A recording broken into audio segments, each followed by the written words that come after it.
One of the things that we have learned over the years is that how you travel matters just as much as where you go. That's especially true with cruising. Cruise lines are often talked about as if they may be interchangeable, but they're really not. Each one has its own personality, its own strengths, and its own idea of what a great experience at sea should feel like.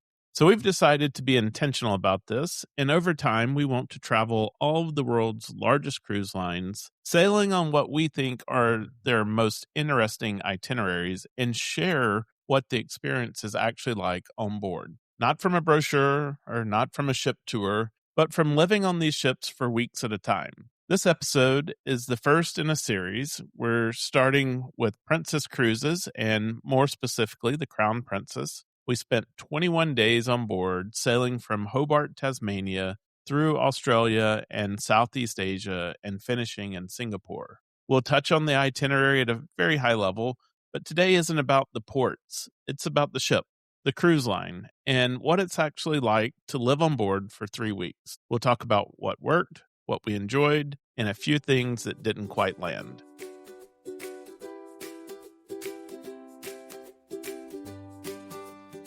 We're Scott and Melissa, the Sunshine Travelers. We're all about exploring the world and sharing the journey with you. Whether you're a seasoned traveler, dreaming of your next adventure, or just here for the stories. No matter where you are on your travel journey, we've got firsthand experiences, tips, and plenty of inspiration from some of the most amazing places on Earth. So buckle up and get ready to travel with us.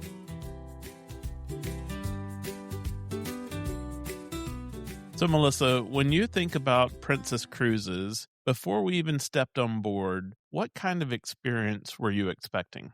So I expected something fairly traditional, comfortable, a little bit more classic. Princess Cruises is known as the love boat, after all. I would say it's not luxury cruising and it's not high energy or party focused. You'll find an older demographic on Princess with not so many children, but there were a few. Yeah, and I think that 100% depends on the itinerary that you do. So with ours being a long itinerary, I mean, there were some kids, but, thinking about like it wasn't a school break or anything like that. There were definitely a lot of repeat cruisers on board. You could tell that this was a cruise line that people come back to. People were very willing to tell us, oh, we have such and such status, or we've been on these other cruises with Princess, that kind of thing. And I would say, especially for this itinerary, there was a lot of Princess loyal cruisers. So the majority of the passengers on the itinerary were Australians. We left out of Australia, went to Singapore, like Scott mentioned.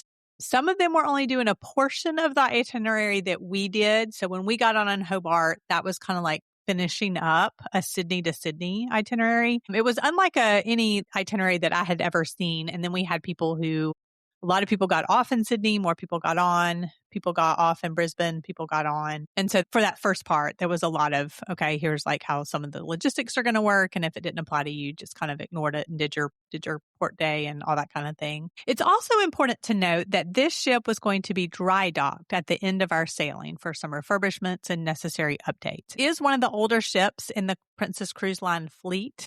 And some of the passengers who had sailed on other ships and not this one definitely commented on that need for some updates and some refurbishment. Yeah, there were a few things that felt a little older or outdated, but I would say that overall, Crown Princess is still a very nice, albeit smaller vessel in their fleet, and that comes with its own pluses and minuses. Let's talk about the ship itself, the Crown Princess. What were some of your first thoughts as we boarded that ship? So I always like to think, let's get our stuff to the room, let's get our stuff organized and start exploring the ship and see kind of where are the different things that we like and we enjoy. And then, of course, let's get some lunch. What about you? I remember walking into this large marble plaza with this grand staircases and glass elevators. And from the very moment of boarding the ship, this felt like it was going to have a slightly more upscale ambience. It wasn't huge like some of the ships that we've seen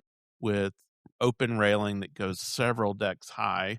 I think this was 2 or 3 decks that were open up in this vestibule. And before we get too far into our review, I want to give just one important bit of context here is that we stayed in an inside stateroom on this sailing. By the time we had booked, all of the veranda cabins and suites were already sold out, which honestly tells you something about the demand for this itinerary. And honestly, I mean, we went ahead and booked it. We knew this was an itinerary that we wanted to do. We had specific goals. If you've heard some of the other podcast episodes, we needed to hit both Australia and Asia. We needed it to fall within a certain time frame, and there just weren't a lot of options out there. So we had some reservations about the inside cabin before we went, how small it would be, how confining an inside cabin might be for a 21-day sailing. Would we feel claustrophobic? We got to our room. And honestly, it was small. Up front, we realized there's not going to be a lot of space for relaxing. There's no couch like you might have in a veranda stateroom, no balcony, of course, no windows looking out. But what do you think, Scott? I would say surprisingly, it turned out to be perfect. Once we settled in, the space worked really well. Yes, there are no windows, which actually meant that we got some of the best sleep of the entire trip.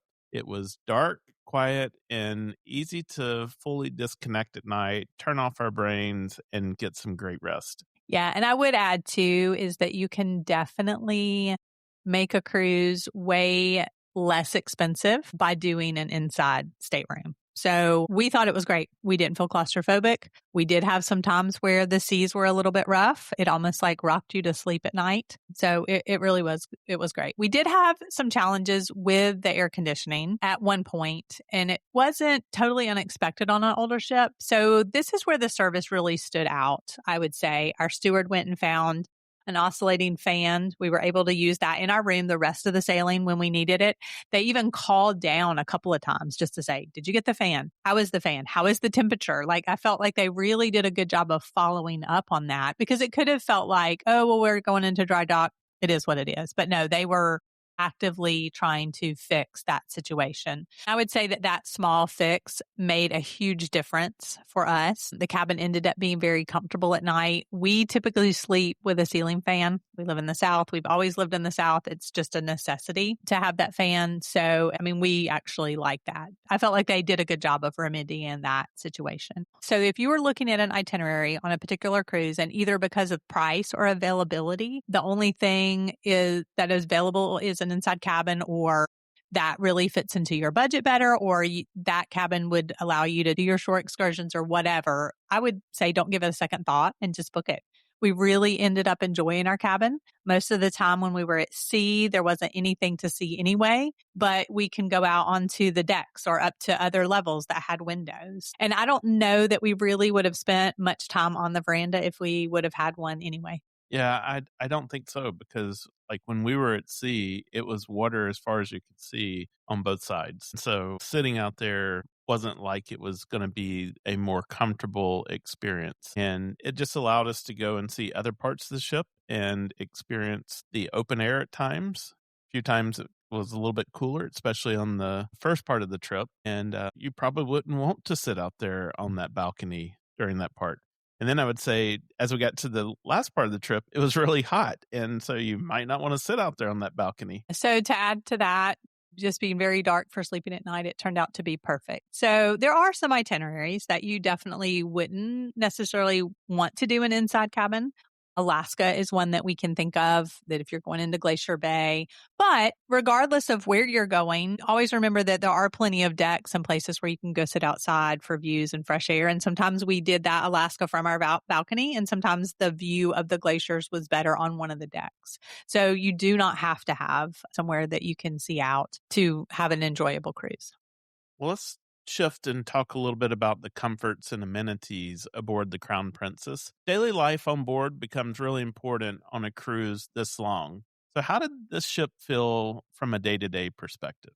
I want to start out by saying that I have no idea how people do only 3-day cruises. We barely can get our bearings. I mean, there were maybe a weekend we're like, oh, we didn't realize this was here, or to really enjoy it. And I would say years ago, we did a Disney cruise that was 3 days, and you just feel like, oh, I got to pack all this stuff in. So it's not like necessarily relaxing. So that I would just throw that in there. On the Crown Princess, I would say that there was a very balanced atmosphere on the ship.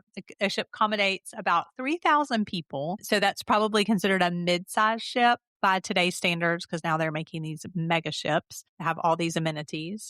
So you can definitely find energy on the ship and activities where you wanted to, but you can also find plenty of quiet spaces very easily and not just in your stateroom. There was this one club at the back of the ship called the Skywalker's Lounge, which was always very quiet and a great place to unwind or even do a little bit of work during the day. It was never crowded. You had a great view out to the water. The bar was closed during the day, but some of the technology, which we're going to talk about here in a little bit, made it very easy to have drinks or coffee delivered to you just while you sat there. And then late at night, that particular spot was transformed into a disco lounge. The bar opened. We never really found it ever to be super crowded. And I think that was probably because of the age group on the sailing. That was just a great place. I think that was one of our favorite places. I think we spent, besides being in the room, that's this place that we spent the second most amount of time at. Well, a big plus for us was all of the lounges, the deck areas, and places where you could just sit without feeling like you needed to be entertained. But there was definitely plenty of entertainment on the ship as well. You could go into your app and you could see all of the activities for that day. And it had the ability to add them into like a custom itinerary. And I would say you could find something to do from morning until night. And Melissa even joked on towards the end when I had a few vacation days that I was taking and I wasn't working. She was like, wow, you've filled up our whole day. And it wasn't that I planned to do all those things. I just wanted them quickly available and sorted into things that we might be interested in. So I would go through and of the things that we might be interested in, I would add them in and we could see it. One thing I'll say is they keep you moving on the ship. All of the activities seem to go back and forth from the front of the ship to the back. So you did get a lot of walking in every day. And I should mention that on this trip, I was in a walking boot and had a knee scooter and crutches. And for the most part, it was easy enough to get around from a mobility perspective. But you definitely learned which elevators were the easiest to navigate. And so if you're thinking of this trip and you do have mobility issues, don't worry. I think you can get around perfectly fine on this ship.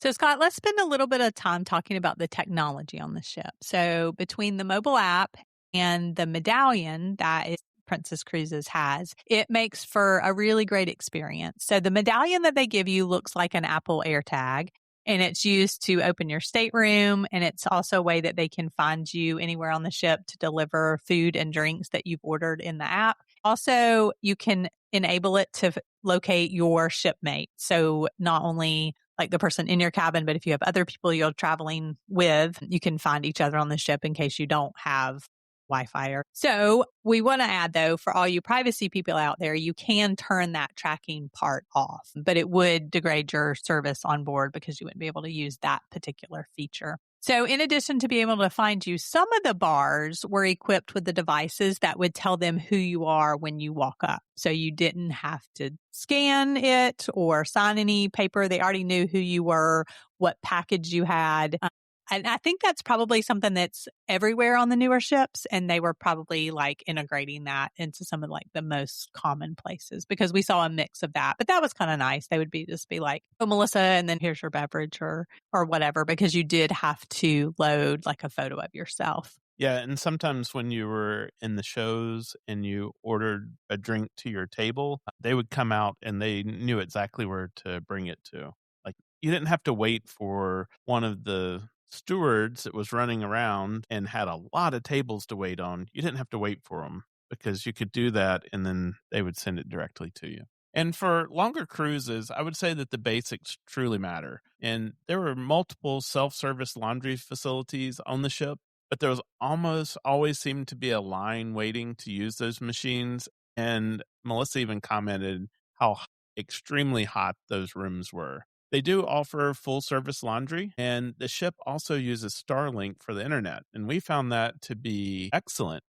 We paid for the highest level of internet service since I was working on the ship, but I'll say it was very reliable, and I was able to do video calls with little to no problem during the entirety of our trip.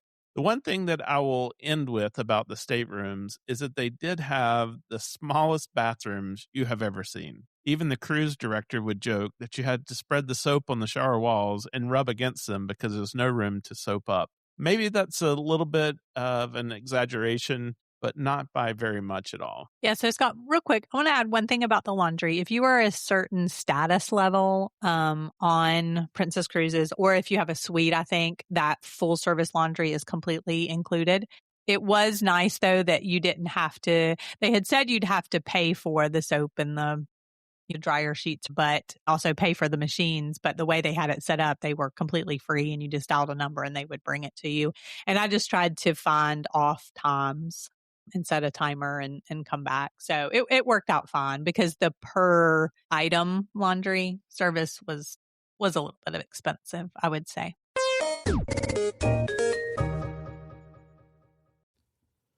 Are you looking to plan your next unforgettable adventure? At Sunshine Travelers Experiences, we specialize in helping you create tailor-made travel journeys that turn your vacation dreams into reality. Whether you're craving a relaxing beach escape, an awe-inspiring cultural journey, or a thrilling outdoor adventure, we can help. Why choose Sunshine Travelers Experiences? Personalized itineraries designed just for you, expert travel advice and insider tips, seamless booking from start to finish, exclusive access to top destinations and hidden gems. We also book cruises, all-inclusives, groups, tours, and so much more. If you're unsure where to even start planning that bucket list trip, start by asking us. Then let Sunshine Travelers Experiences handle the planning so you can focus on making the memories. Explore now, sunxtravel.com. If you have any questions, email us info@sunshinetravelers.com. Well, let's talk a little bit about the entertainment. We're not the people that require a lot of high level entertainment on a ship. But what did you think about Princess Cruises? Entertainment for a 21-day cruise is an interesting test, I think, for a cruise line. 2/3 of our days were spent at sea, and so they needed to have a wide variety of entertainment. I would say that the production quality was good, but don't come expecting full Cirque du Soleil style entertainment every night. I would also add that they were catering to a mostly Australian audience and an older audience. And over a 3-week period, the variation of the entertainment is just bound to experience a little bit of repetition. But overall, I thought that they did a really good job. Yeah, so it isn't a cruise where you're going to get a brand new like headline show every night. They do have a cast that did their like headliner, wouldn't you say, like rotating shows. So they spread those Broadway type shows throughout the cruise for the people that were like employed by them and who were on the ship all the time.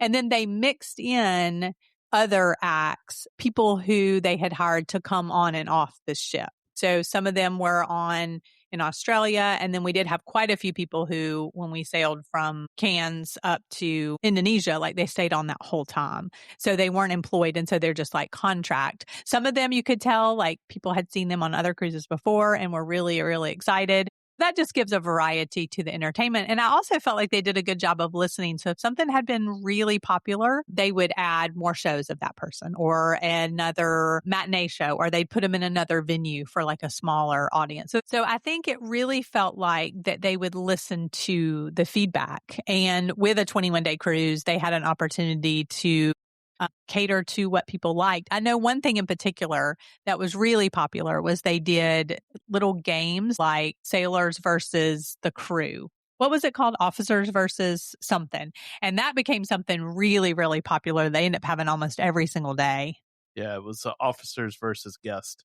And like little game things. And that was always like people packed out for that. So just like a variety of entertainment. We enjoyed some of the more Broadway style shows that they did. They had an illusionist that was really good. And I think those were some of our favorites. We did deprioritize the ones that were like cover bands from the folk rock era, like Karen Carpenter.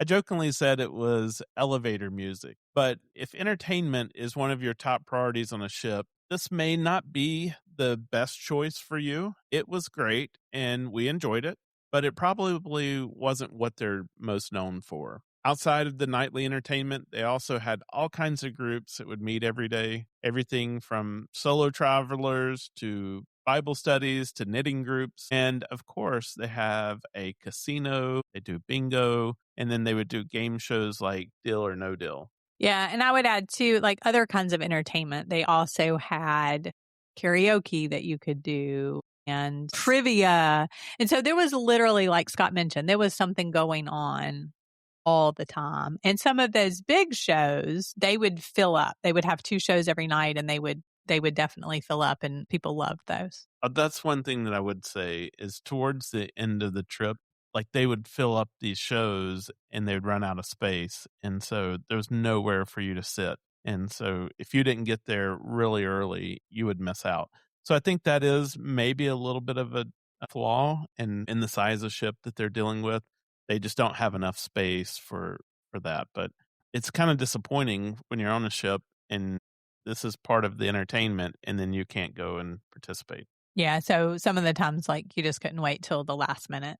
So, yeah. And although we didn't participate in any of these, they had all kinds of dance classes every day. And then towards the end, we saw people who've been taking ballroom classes, testing out their new skills on the dance floor as well. They also had a big contest that was almost like The Voice at the end where people could try out and they had the big chairs and they did that one in the afternoon. So there was literally always something going on in one place or another.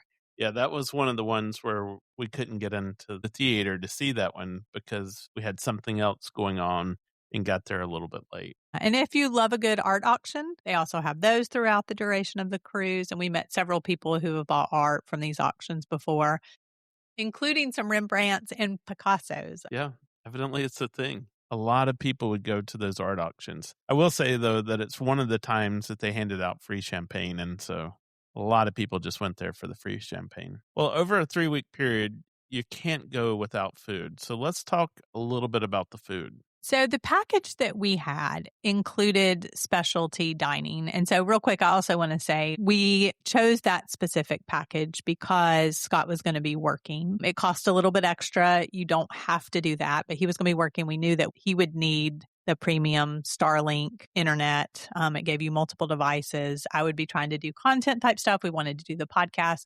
So we just chose to add that package on to our cruise. It included the unlimited specialty dining, and there are 2 restaurants on board that were not included in the standard package. The standard package gives you access to the buffets, to the main dining room. You could also get burgers and pizza for casual dining options. In the main dining room, you can choose for having either a reserve time and the same table, same waiter each day, or you can choose the dining room where you just walk up without reservations and they will seat you at the shared table. And this is really a great way to get to know different people.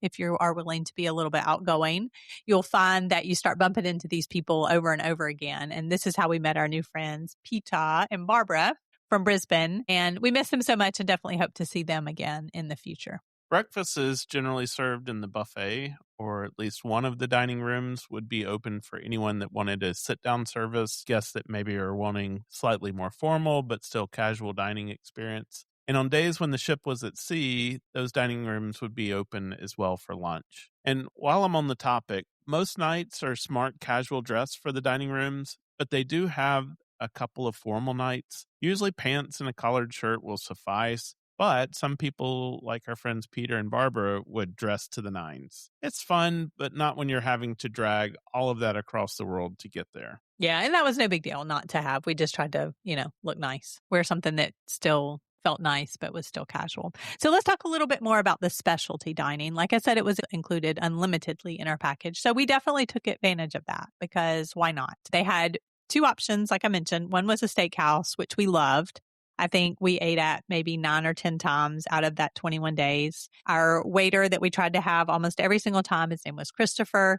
He knew exactly what we liked. He treated us like royalty. He knew what we wanted to drink, if we wanted espresso after. They also had an Italian restaurant, which we enjoyed, but not as much as the steakhouse. I think we probably went there 3 times. Our package also included specialty coffees. And so the great thing about this is that you could order them in the app and they would deliver them to wherever you are. So if you were in your stateroom first thing in the morning, they would knock on the door and here's your coffee. So that was great. If you have a sweet tooth, there are some specialty desserts that you could have as part of the upgraded package as well. Almost all of those options are also available a la carte, but you would pay for a lot more for them. So, for example, at the specialty restaurants, it would cost you an additional $80 per person per meal if you didn't include that in your package. So I would say between how many times we ate there, plus it was an upgraded beverage package, plus the internet. I mean, we definitely got more than what the value that we paid for it would have Yeah. been in I this think we case. definitely, because we've talked about this before, is do you get your value out of a drink package? Some people who sit at the bar all day, hands down, they're going to get their money back. We're not like that, right? We'll have a couple of drinks here and there, maybe some wine with dinner, but usually the drink package doesn't add up for us. In this particular case, with the upgraded internet, the upgraded drinks package, the upgraded specialty dining, the specialty coffees, we more than got our money back out of that investment.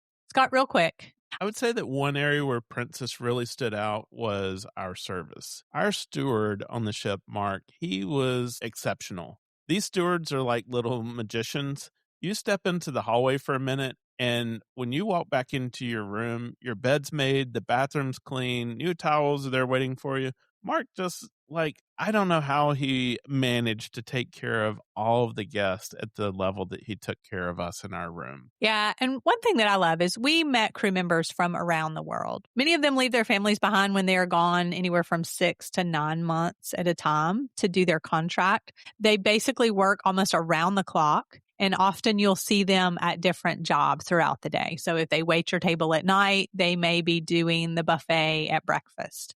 Christopher told us that his wife is always happy to see him when he comes home because he saved a lot of money. And then after a few months, she tells him it's time for him to go back to work and earn more money.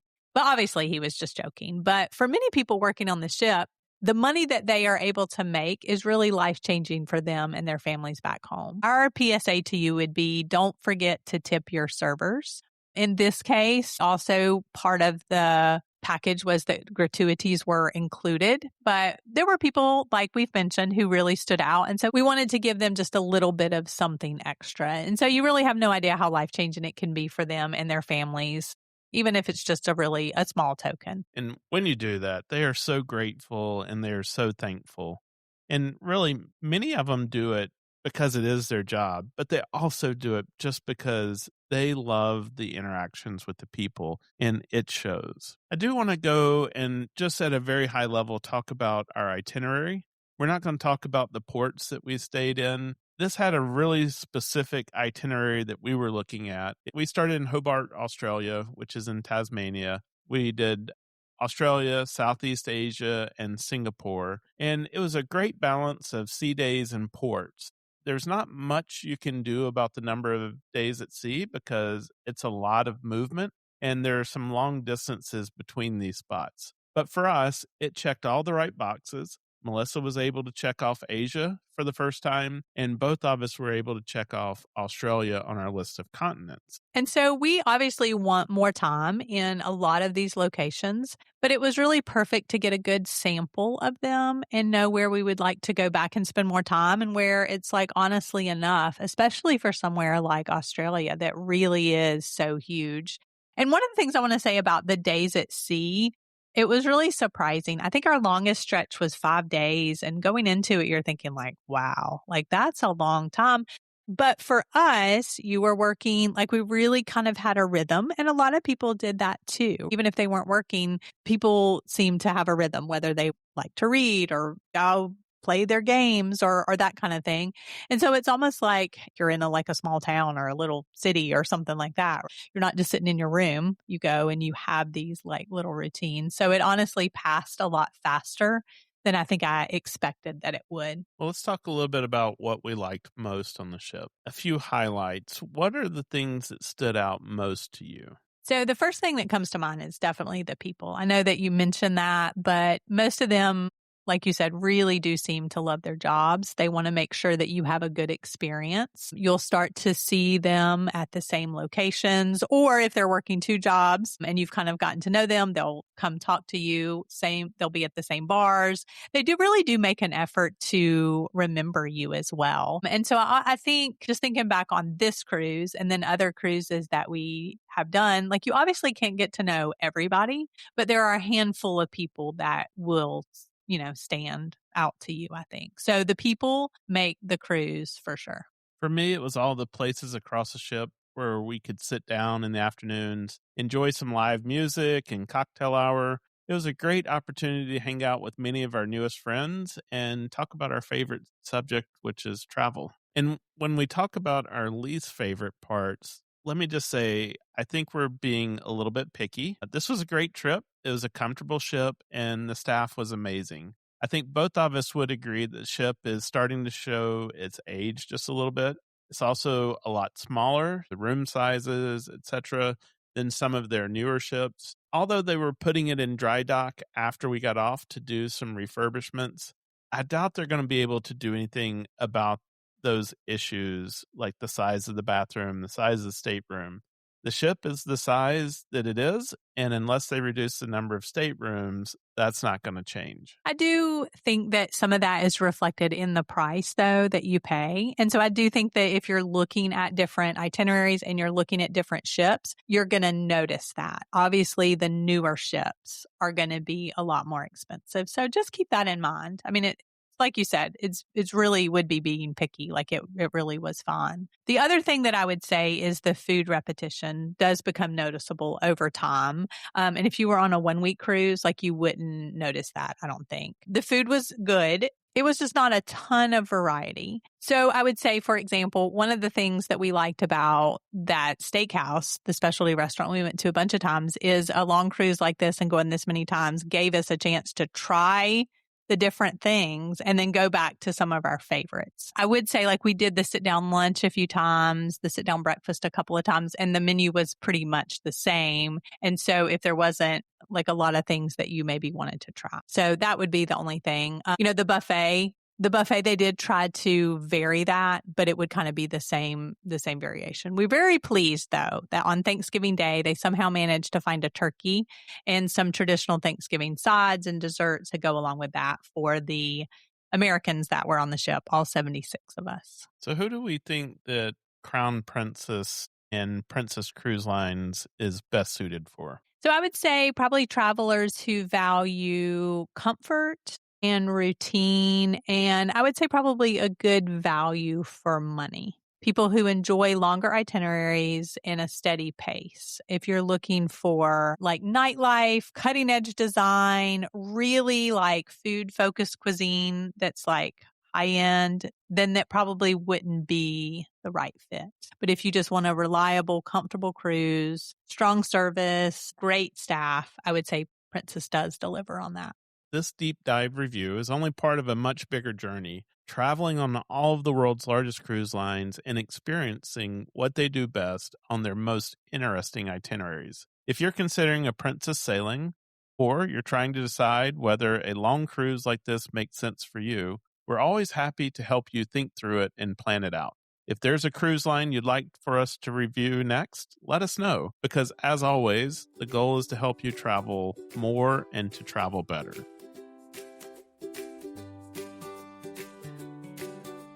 That's it for today's episode.